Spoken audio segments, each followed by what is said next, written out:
Hello, hello, everyone. We're back with another episode of Launch Codes Football. I'm Daniel, And I'm Chelsea. and Carson Beck really showed us what we don't know what we're talking about because At least he, in the NFL, we know what we're talking about when it comes to college. oh, I didn't even notice. For Yeah, those of you listening, I have my IU National Championship sweatshirt on today in honor of football season starting.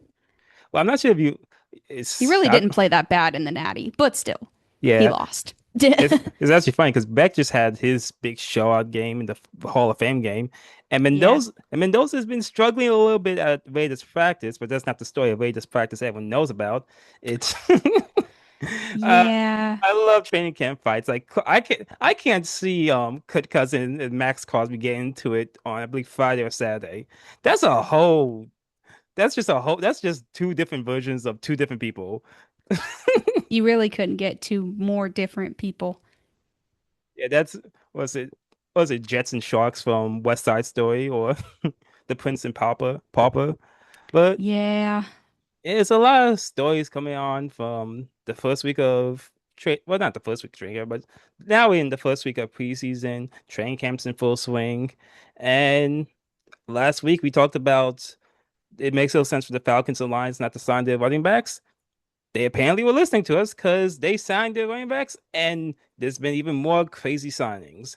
And I said it too. I said whoever goes first, that's the person that's go. The next person's gonna get all the money, and that's exactly what happened. Gibbs went first, and then Bijan. No, B was it Gibbs or Bijan went first? Who got signed? Bijan went first. Oh, Bijan went first. So Bijan 3 years, 75 million. Gibbs like 2 or 3 days later, 3 years, 67.5 million. I'm He surprised took a that. hometown discount. He's Yeah, nice like that. I'm surprised because usually once you go, the person who goes second usually gets the most. But I guess again, hometown discount, be a friend and everything. And that's not the only running back. Chelsea, your guy got signed to extension. Taylor JT got signed 2 years, 44 million. Yeah, I'm happy with that. I mean, Colts fans are extremely aware of the fact that our general manager, Chris Ballard, is on his last year of his deal this year. And if the Colts are bad, again, hopefully, fingers crossed, the new ownership, Jim Irsay's daughters, part ways. Not because he's a bad guy or because I don't like him, but I mean, he's been with the Colts how long? 8 years, something like that. And we haven't made the playoffs in how long? I mean, it's just time. So it keeps Jonathan Taylor with the team through this year. And then if for some reason they decide that they want to completely rebuild next year, he only has a year left, so he could get traded. I personally do not endorse that. I would not trade him because I really don't think the team is bad enough to justify a full rebuild. But I'm happy with the 2 years. I mean, he's obviously older. Robinson and Gibbs are both younger, so it makes sense that they got longer deals. But I'm happy with Taylor's extension. Now we just need to get Quentin Nelson done, and hopefully we re-sign Josh Downs. But that's a problem for later, I suppose.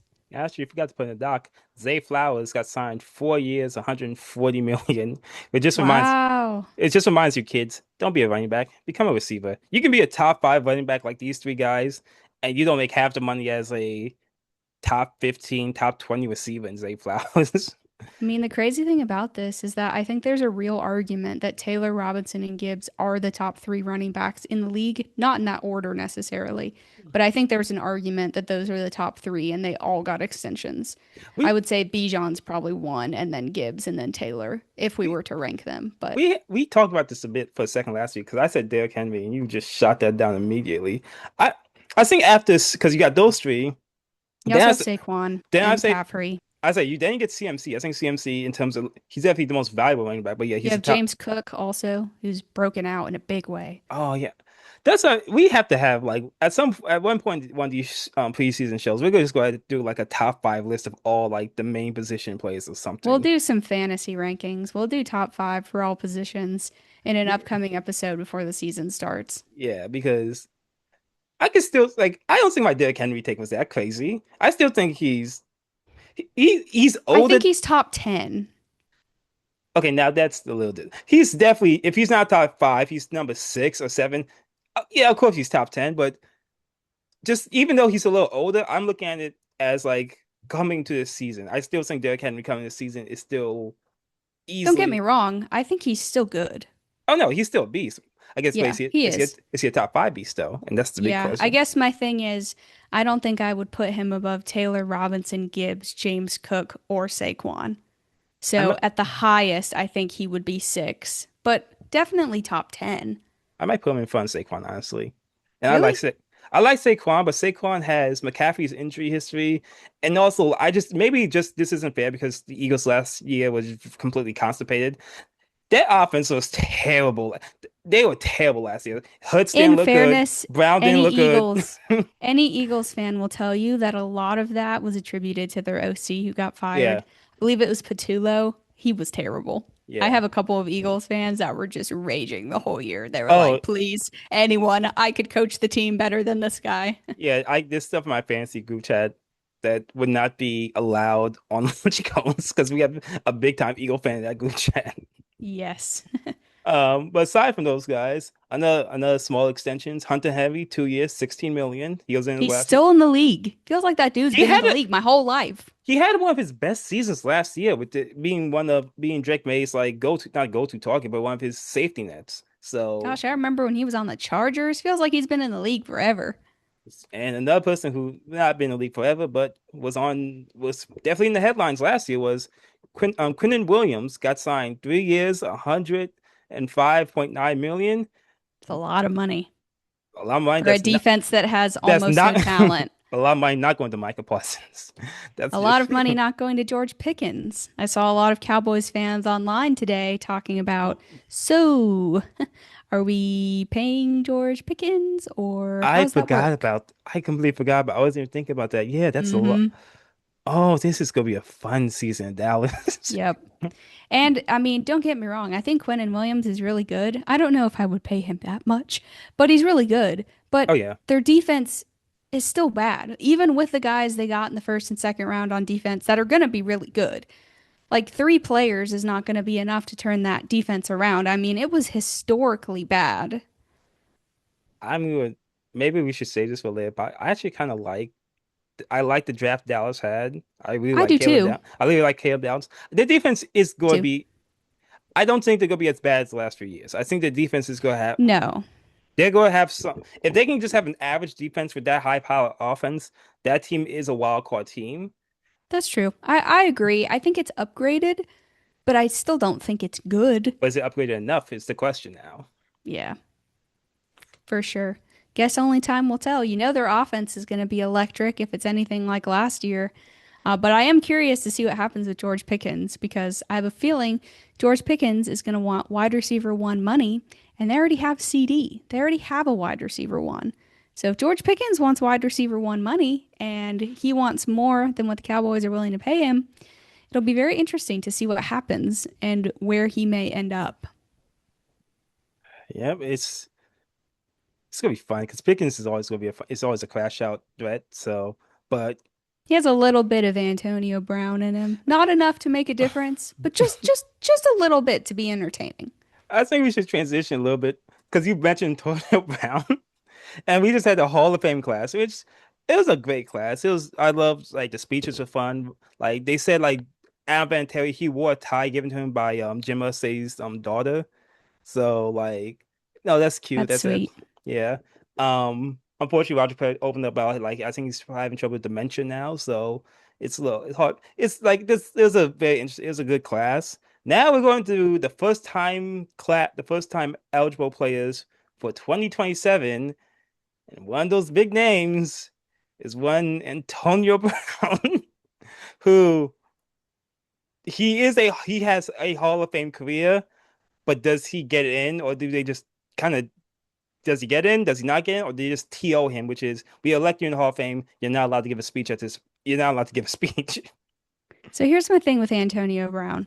I think if he had played the length of an entire regular career, that he would be a Hall of Famer, no question.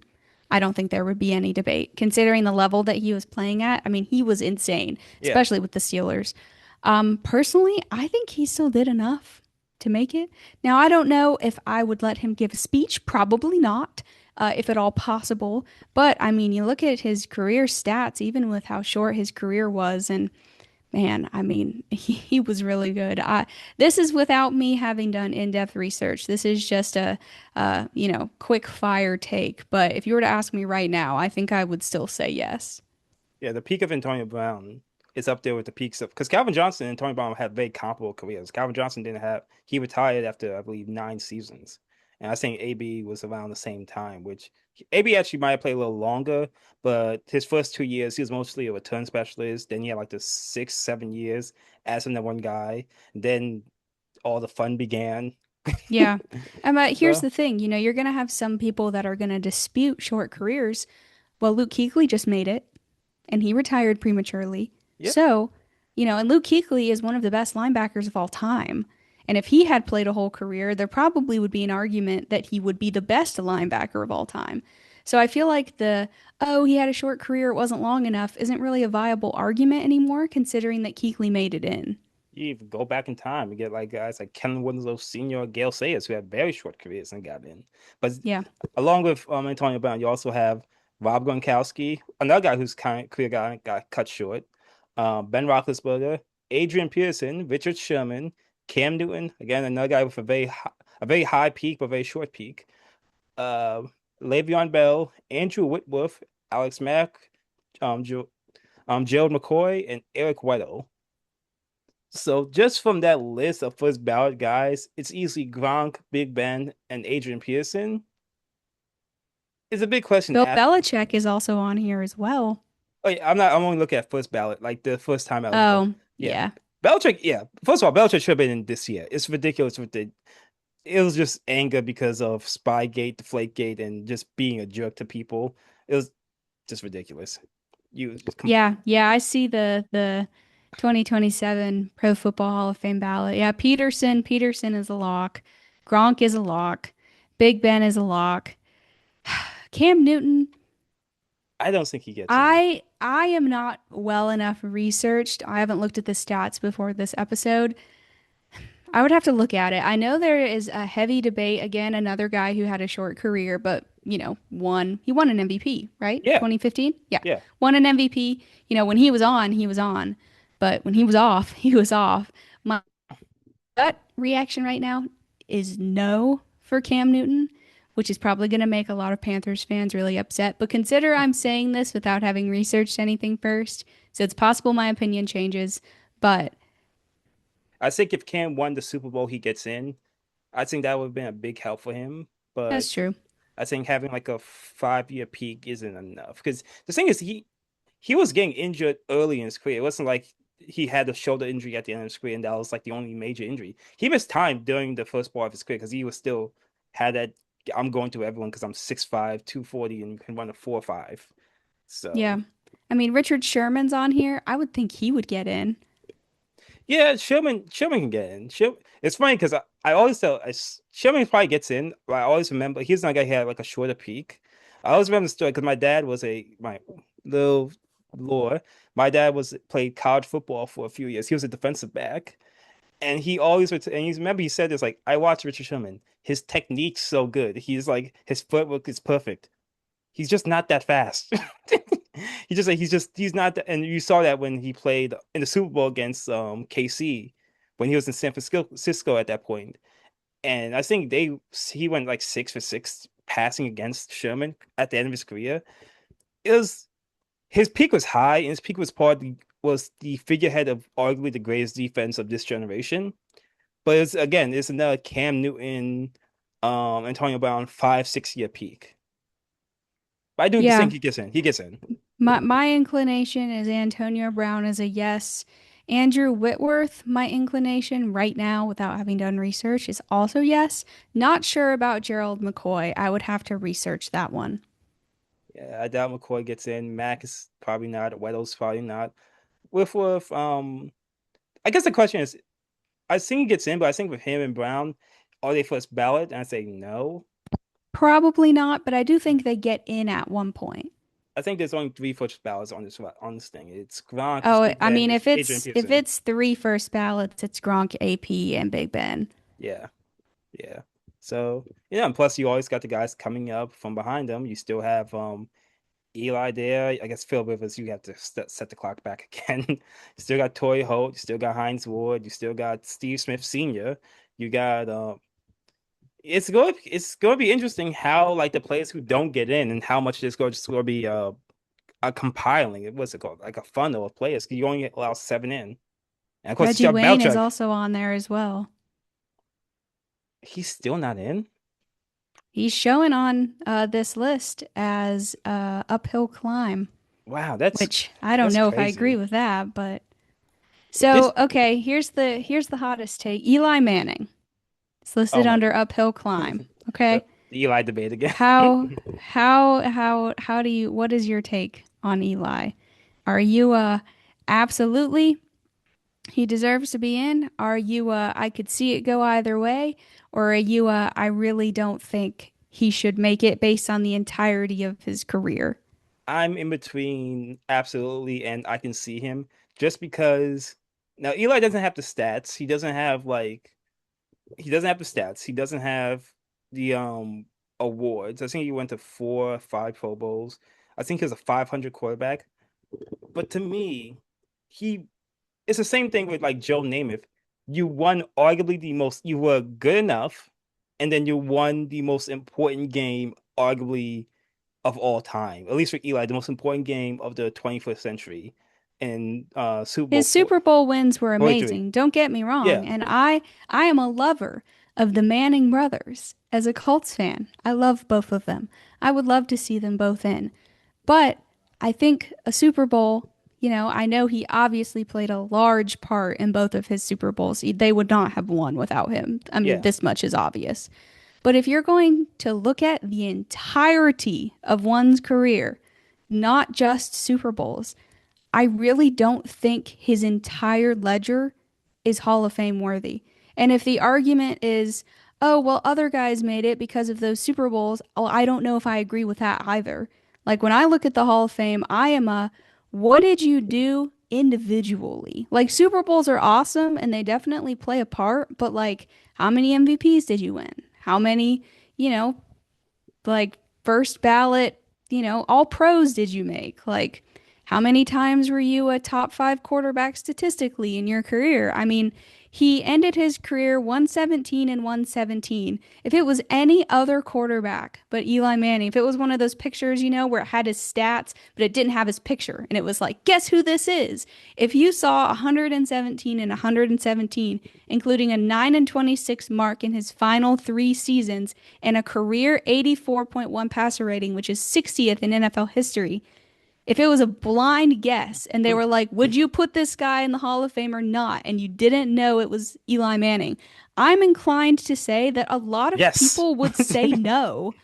I don't think a lot of people would say yes if they had no idea who it was. But I think at the same time, it's hard to do blind rankings because again, you can't really do blind rankings because if you do that, guys like John Unitas wouldn't get in the Hall of Fame. Guys like Bart Starr wouldn't be in the Hall of Fame. Troy Aikman would not be in the Hall of Fame if you just do like we'll just go blindly rank, look at your stats, look at the awards. I was thinking if I met Aikman never won any award, he just won Super Bowls.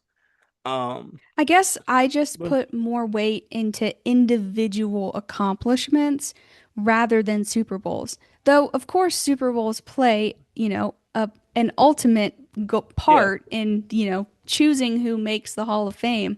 But if I'm putting individual players in the Hall of Fame, doesn't it make more sense to weigh individual statistics heavier than Super Bowls, which are a team statistic? no, I agree. I think I don't think Super Bowls are the end all be all. I think easily you start with individual statistics, start with all that, with like performance on the field. You start with just the eye test. Where do you rank in your era? Are you a top number one, top three, top five, top 10?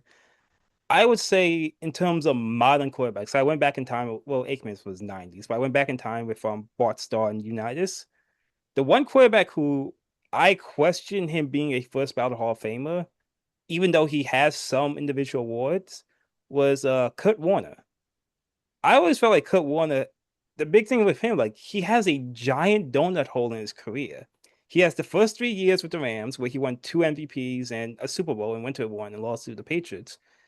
Then he has like a 4 year odyssey when he's Eli's backup. He's the backup for Mark Bolger on the Rams. He's not really doing much. And then his last 3 years, he goes to St. Louis and takes him to the Super Bowl. He has Fitzgerald and Anquan Bolden. But so it's really a 6 year career, but I agree with you. for like 4 years, you're basically on the bench, or if you're playing terrible. And I compare Yeah. that, and I compare that with Eli. Eli doesn't have Kurt Warner's awards. Eli's not a two-time Super Bowl not super regular season MVP. I mean, he's not a two-time regular season MVP. But Eli was at least consistent, well, at least a decade plus before like the last 2 or 3 years, which we have to bring Matthew on this podcast because Matthew was a big, because obviously as a Giants fan, he's a big Eli defender. He will point out the fact, and I agree with him, those last few years on the Giants were not Eli's fault. Their organizations was terrible. And in those last few years, I remember them drafting like they had some of the worst offensive line help. And Eli wasn't mobile, and the old Eli man is definitely not mobile. But his last great year was the year with he went to the playoffs. There's the boat controversy. I think that was OBJ's second year. His numbers, he was putting up. It wasn't like Eli was putting up bad numbers. Eli has had seasons where he puts up a lot of really good numbers. Yeah. His second Super Bowl year was probably his best individual season. And I remember because I think he had like 28 touchdown passes, and half of them were fourth quarter touchdown passes. He just showed up when it mattered the most. I will agree with Yeah. I will agree with you. Eli is not, if you're just going based on the stats test, he's probably not a Hall of Famer because there's a lot of quarterbacks who I wouldn't put in the Hall of Fame that have just as good, if not better, stats than Eli. But I think you can't ignore the fact that he won two Super Bowls. He outplayed arguably the greatest quarterback of all time and greatest coach of all time in two Super Bowls. And he has moments in those games that you can't tell the history of the NFL without talking about the David Tyree catch, the Mario Manningham pass, which might be the greatest single throw I've ever seen. Yeah. I mean, don't get me wrong. He's definitely had his moments, and I think there is an argument to put him in. Yeah, But like Matthew's argument of, oh, what did you say? His last 3 years of his career with the Giants or two yeah. years, But that it wasn't his fault. While that may be true, the best quarterbacks in the league make it work anyway and elevate the talent around them, even if it's really bad. Look at what Tom Brady did with nobody receivers. Look at what Peyton Manning did. yeah, but it's Tom Brady. It's Tom Brady though. Like I know, no but one's putting still, Eli on. No if one's putting that's Eli the up there. line though, if the line is elevate, elevate, elevate, like yes, was it his fault that the Giants didn't put an O line around him and surrounded him with nobodies? No, obviously not. But in my opinion, if you make the Hall of Fame, you're one of the best. And in my opinion, if you're one of the best, you elevate the talent around you no matter who it is. So not to say that it is all his fault because it certainly is not. That team was terrible, those last couple of teams he was on. Yeah, But yeah, I do but think there's an argument to be had. it's gonna be interesting because it was just his third or fourth year of eligibility. He just missed it this the past year. You got Yes, Ben. this is his third year of I eligibility. can't wait for Ben to get in and Elias doesn't get in, and I'm just going to trash talk Matthew the entire time. That's what I would expect, to be honest. Yeah, but I do think eventually, just because again, this isn't like Jim Plunkett's another guy. Jim Plunkett won two Super Bowls, but Jim Plunkett doesn't nearly have. He was an average quarterback. He was an average quarterback that just played well in the Super Bowl. Eli was an above average quarterback. Eli was a solid, good quarterback that just elevated in the Super Bowl. Is the best way to put it. And not even Super Bowl, in the playoffs, because his postseason runs are legendary. Like being on the Packers twice in I Lambeau. remember watching him. He was a Yeah, dog in the playoffs. yeah. So I don't think he gets in this upcoming year just because they usually do one position and Ben gets in. But I can't really think of another quarterback coming up. You got Tom Brady, and that's really it. Phil Rivers has to wait a couple of years afterwards. So if he does get Yeah, in, and Peyton's already in, so yeah. So yeah, it's definitely gonna be interesting. We spent a long time talking about the Hall of Fame is interesting, but we spent a long time talking about it. We're not even gonna talk about all the injuries that's hitting training camp. Surprise, surprise, half them are coming from San Francisco. this is my shocked face. Just just move the practice field away from that facility. I don't even think that's the facility's fault, but you know what? Just bad juju at this point. But you had Yeah, that. just practice literally anywhere else. So yeah, that injury, McCaffrey's out, but they say it's not something serious. The rest of 49ers, half the roster's out. Other major injuries. Laramie Tunsil's out for at least most of the season with a torn tricep. He just got a That's big a time. big loss for the Commanders. He just got a big time payday, so that's not good. You have Cade May, another offensive lineman. He's out for they're not gonna say the season, but I think why am I blanking on the Lions coach's name? Dan Dan Camp. Campbell. Yeah, why am I blanking on my name? Dan Campbell was was slightly joking. Like we might see him in the playoffs. So yikes. And one person you were talking about is Luther Burden, the Bears wideout. He's out for the preseason with a groin, and that you said that's a big loss for them. Yeah, because I mean, you think about the Bears, they lost DJ Moore, right? Or did they? Did they trade him? They did trade him. No, he Yeah, signed in free agency, right? What did he do? He's he's on not the on the team. Bills now. He's not on He's the on the Bills team. now. And he was their wide receiver one. Romo Dunze dealt with injuries last year. He had some inconsistencies. And Luther Burden, really started to come on at the end of the year. I think that there's a real argument now that DJ Moore is gone that Luther Burden could emerge as the one in Chicago. They And traded him. groin injuries are tricky. They say he's going to be back by the time preseason is over, but you know, that's an injury that can linger. So, we'll see. But I think that that's a big loss for that offense. I mean, they've dealt with some injuries on the defensive side as well.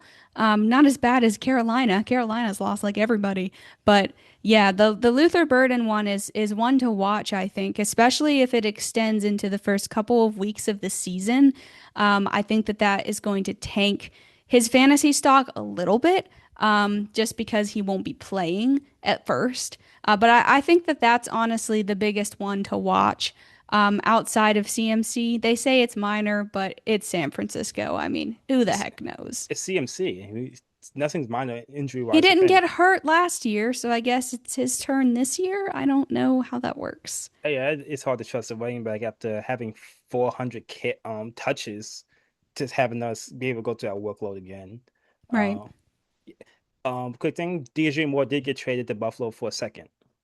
Okay. Yeah, I thought he was traded. And I also think DJ Moore is going to be a great fantasy pick. That is, you could argue, Josh Allen's first true wide receiver one. I think Stephon Diggs was past his prime when he was there. Obviously, Keon Coleman is a bust. That didn't work out. I think that there's a real argument that this could be, Josh Allen's first true wide receiver one. I think DJ Moore, if he can stay healthy, is going to have a really good year in Buffalo because he's already used to playing in the cold. I mean, he already played through Chicago, so it's not like he'll have to adjust to that. Yeah, and also, well, Buffalo's getting hated on because of the stadium, but you know what? It's It's the what's worse, price you pay. The the price you stadium or the pay. jersey? The New Jersey's a Western State. The stadium's like Jerseys okay, are worse than, yeah, yeah, the stadium is like take it or leave it. The jerseys, though, they're bad.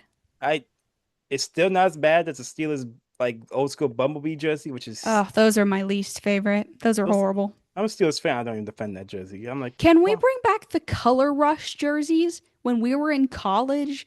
Like in the 2010s, those were awesome. Can we bring those back? I loved those. Like the Seahawks one, the electric green, those were awesome. nah. Well, I guess our last segment would be just it's finally here. I guess the NFL season's technically here. Preseason week one this weekend. Besides the Colts, is there any game that you're gonna keep your eye on? Oh yeah, the Yeah, I Raiders. mean the Colts is the big one, obviously. Since it's week one, I doubt that there's going to be many starters really playing at all. Um, in these games. Buffalo at Carolina, that one will be interesting just because it's the hometown team. We'll probably see some more of Kenny Pickett. He was thoroughly unimpressive in the Hall of Fame game, so we'll see if he looks any different. And they're based on how their second stringers and third stringers looked the first half of the Hall of Fame game. They may need to go out and sign some people because they were looking rough. So that's probably the main one I'll be keeping my eye on outside of the Colts, of course.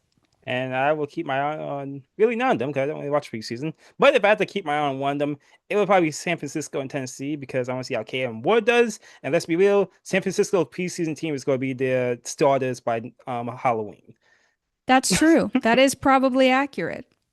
Well, once that week is done, the weekend's done. We're gonna be here to discuss all things preseason. Probably not, or at least anything that we find interesting from preseason football. I'm sorry, just can't get into the preseason. Just tell me when the season starts. Chelsea, tell us where you can find us. Yeah, so thanks for tuning in, guys. Tune back in next Tuesday for our next episode where we will recap probably preseason week one and other intriguing storylines. So, in the meantime, follow us on our social media. We are on TikTok, Instagram, Facebook, and YouTube at Launch Codes FB, Launch Codes Football, on X/Twitter at Launch Codes FB.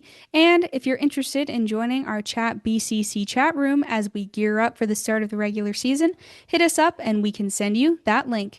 In the meantime, I'm Chelsea, I'm Daniel.